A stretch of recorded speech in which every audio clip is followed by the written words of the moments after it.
श्रीशैले हृदयापात्रं दीभक्त्यादिगुणार्णवं यदीन्द्र प्रवणं वन्दे रम्यजा मातरं मुनिं लक्ष्मीनाथसमारम्भां नादयामुनमध्यमाम् अष्टदाचार्यपर्यन्तां वन्दे गुरुपरम्परां कर्कटे पूर्वभद्गुण्यां दुरहीगाननोद्भवां पाण्ड्ये विश्वम्भरां गोदां वन्दे श्रीरङ्गनायकीयं गरुडाय नमस्तुभ्यं नमस्ते पक्षिणां पदे लोकमादिराजाय सुवर्णाय नमो नमः रामानुजपदाम्बोज संसदं गुणपालितं दयापालमुनिं वन्दे वेदान्तपरिनिष्ठितं श्रीतोषिकान्वयसुताम्बुधिपूर्णचन्द्रं श्रीवेङ्कटार्यपदभङ्गजभृङ्गराजं श्रीकृष्णप्रियतनूजं तदवाप्तबोधं श्रीराघवार्य गुरुवन्वहमाश्रयामि।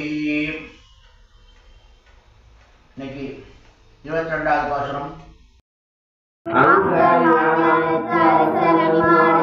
பங்கமாய் வந்து நின் பள்ளி கட்டி கீழே சங்கம் இருப்பாவோர் வந்து தலைவேதோம் நின்னினி வாய் செய்த தாமரை பூ போலே செங்கம் சிறு சிறிதே எம்மேல் விழியாவோம் திங்களும் ஆதித்யனும் எழுந்தார் போல் அங்கம் இரண்டும் கொண்டு எங்கள் மேல் நோக்குதியே எங்கள் மேல் சாபம் இழந்தேலோ என்பாவாய். அங்கன்மால் ஞானத்தரசர் என்ன அப்படின்னாக்க, ஒரு அரசர்கள் அப்படி ஒரு சின்ன சின்ன திடல் தான் ஆண்டு வர பெரிய ஒரு இது கிடையாது. இவாளுக்கு என்ன மனசுல தாந்தா பிரிய ராஜாமரி அகங்காரம் வாழ அப்படி இருக்க வாழ வந்து அடக்கி ஒரு அரசராக இருக்கான். எல்லாரும் அடக்கிட்டு அப்போ ஒரு அரசராக இருக்கான். அவனுக்கு என்ன தானோ அப்படி தாந்தா அப்படி சக்கரவர்த்தி அப்படின்னு நினைச்சிட்டு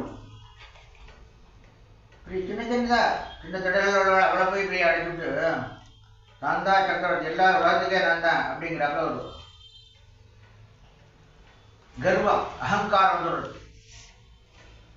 பொதுவாக என்ன சொல்லலாம் அப்படின்னாக்க, கொஞ்சம் பணம் கூட கூட தன்னாலே வந்து அகங்காரம், பதவி கூட கூட அகங்காரம்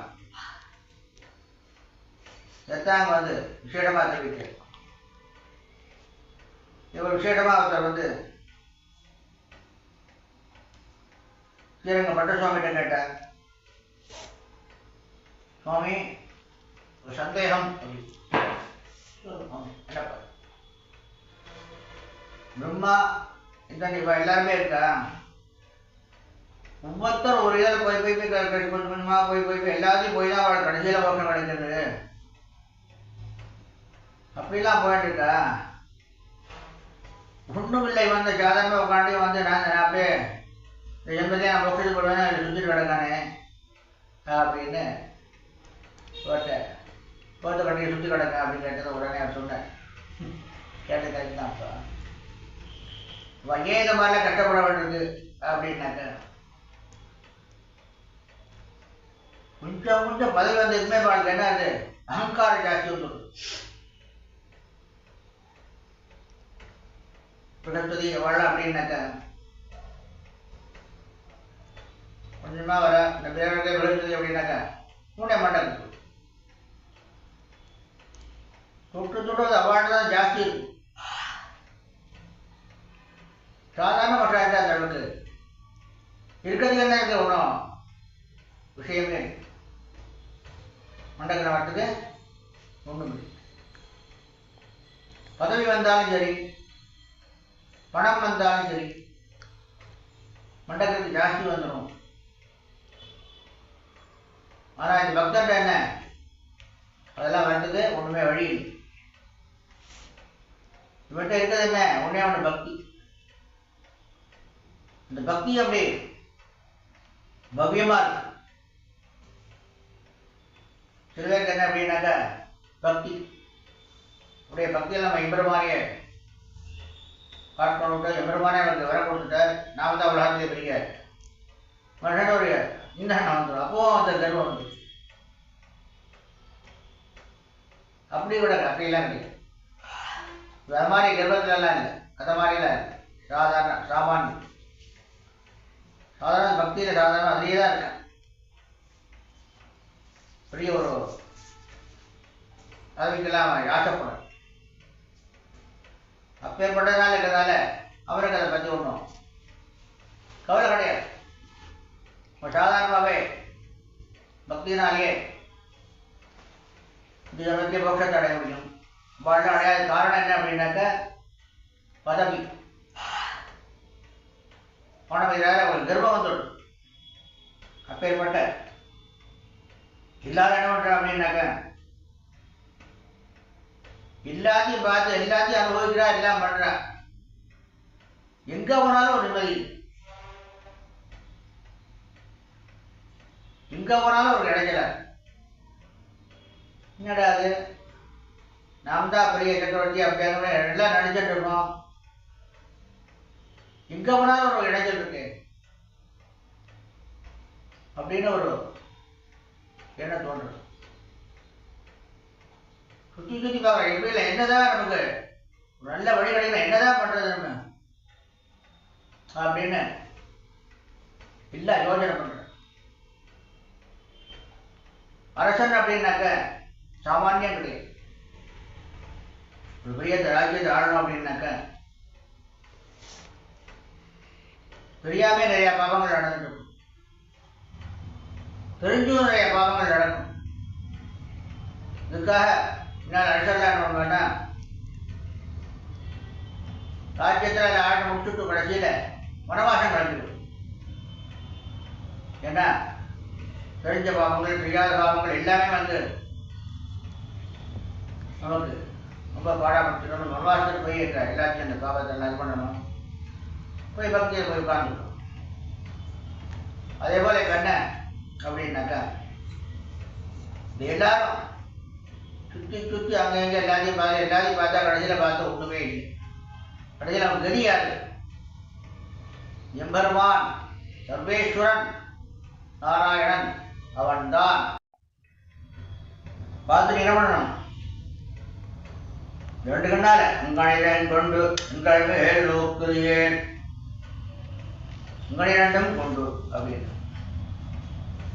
இந்த ரெண்டு கண்ணால எப்படி பார்க்கணும். சந்திரன் எப்படிப்பட்டவன், சாரி சந்திரன் எப்படி வந்தான்,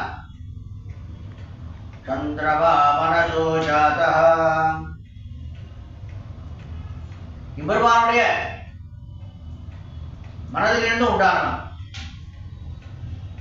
சந்திரன். சக்ஷோ சூர்யோ அஜாயத, இம்பெருமானுடைய கண்ணிலேருந்து உண்டானவன் யாரு, சூரிய பகவான். ரெண்டு சேர்ந்து வரும்போது எப்படி இருக்கும், ஒரு ஆனந்தம். குளிர்ச்சியாக அப்படியே உள்ள நடந்துக்கூடாது, வெயில் அடித்தாலும் ரெண்டு சேர்ந்து வரும்போது ஒரு குளிர்ச்சி, ஒரு ஆனந்தமான ஒரு பார்வை, ஆனந்தமா இருக்கும். பொதுவாகவே எம்பெருமானுக்கு என்ன அப்படின்னாக்க ஆனந்தமான பார்வை எப்பயுமே இருக்கும். கோபமா இருக்கணும் அப்படின்னாக்க நரசிம்மாவதாரம் எடுக்கிற அப்படியே கிரகமா அப்படியே எழுந்து எல்லாம் எடுக்கிற. அதே டயத்துல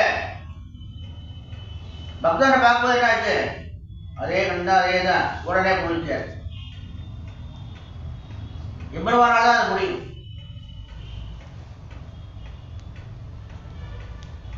பக்தர்களுக்கு எப்படி இருக்கா, சுவாமி நிர்மலாதிபர் பத்துடை அடியவருக்கு எளியவன், பிறர்களுக்கு அறிய வைத்தவன். உன்னுடைய பார்வை எப்படி இருக்கும், அடியார பார்த்தா போற உடனே வளர்ந்துடும். சுற்றரை பார்த்தா அப்படி இருக்கும், இந்த பார்வையே உக்ரமான பார்வை. இதனை வச்சு நதிமாவதாரத்தில் நான் விசேஷமா பார்க்க நட்சத்திரம் பார்க்கும்போது இப்படி பார்க்க இருக்கு, அதே பக்தரை பார்க்கும்போது எப்படி இருக்கு. அதே மாதிரி கட்டலாரை பார்த்த உடனே டக்கு புரிஞ்சு போடுறான் பார்வை. அப்படி வந்து நீ வந்து என்ன பண்ணணும், அதே போல விசேஷமா இதுவாக தொடர்ந்து இல்லை, தாமரை பூ போல உன்னுடைய செந்தாமரை கண்டால் எங்களை பார்க்கணும். பார்த்தால் உங்களுக்கு என்ன இருக்கும், என்ன ஆகும், எங்கள் மேல் சாபம் விழுந்தேனோ அப்படின்னா நாங்க என்ன எப்படி இருக்கோம்? இப்போ பக்தராக இருக்கோம். ஆனால் முன்னாடி எப்படி இருக்குது? அகத்தை, மமதை, பணத்து முறையெல்லாம் கொண்டாடுங்க. இதெல்லாம் துகுர் ரொம்ப ஜாஸ்தியா இருக்கும். அதனால என்னாச்சு? உன்னைய நாங்க அடைய முடியல. காரணம் இதெல்லாம் தடுத்துருது. அகதை, மமதை, பணங்காடு, அஞ்ஞானம் எல்லாமே என்ன பண்ணிது? உங்கள்கிட்ட சேர விடாம தடுத்துருது. அந்த சாபத்தை என்ன பண்ணணும்? பார்வையினால் போக்கி எங்களை காப்பாற்ற வேண்டியது உங்களுடைய பொறுப்பு. உங்கள்கிட்ட எல்லாம் வந்துட்டோம், கூட்டமா வந்திருக்கோம் எல்லாரும். நீ அந்த எல்லா தோஷங்களையும் தொலைச்சிட்டு நீ எங்களை உன்னுடன் சேர்த்துக் கொள்ள வேண்டும். நாங்கள் அனைவரும் உன்னுடைய அனுகிரகம் பெற வேண்டும் என்று பிரார்த்தித்தார்கள். அதேபோல் நாம் அகந்தை, மமதை, பணம், விஞ்ஞானம் எல்லாத்தையும் நம்ம தொலைச்சிட்டு இப்பெருமான்கிட்ட சேர்ந்து காப்பாற்று அப்படின்னா உடனே காப்பாற்றிடுவான். அதேபோல் நாம் எல்லாரும் ஒன்று சேர்ந்து இப்பெருமானுடைய வழிபட்டு உன்னிடம் பரிபூர்ணமான அனுகிரகம் பெற்று சகல தோஷங்களும் விலகி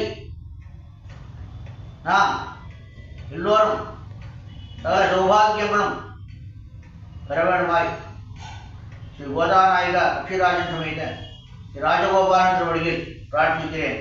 அடியேன் திருவிளைவின் எடப்பாடி ராஜகோபாலதாசன். ஸ்ரீவத்யவிட்டுச்சித்தாய மனோநந்தரகேதவே நந்தநந்தன சுந்தரியை கோதாயி நித்யமங்கலம். லோகா சமஸ்தா சுகினோ பவந்து.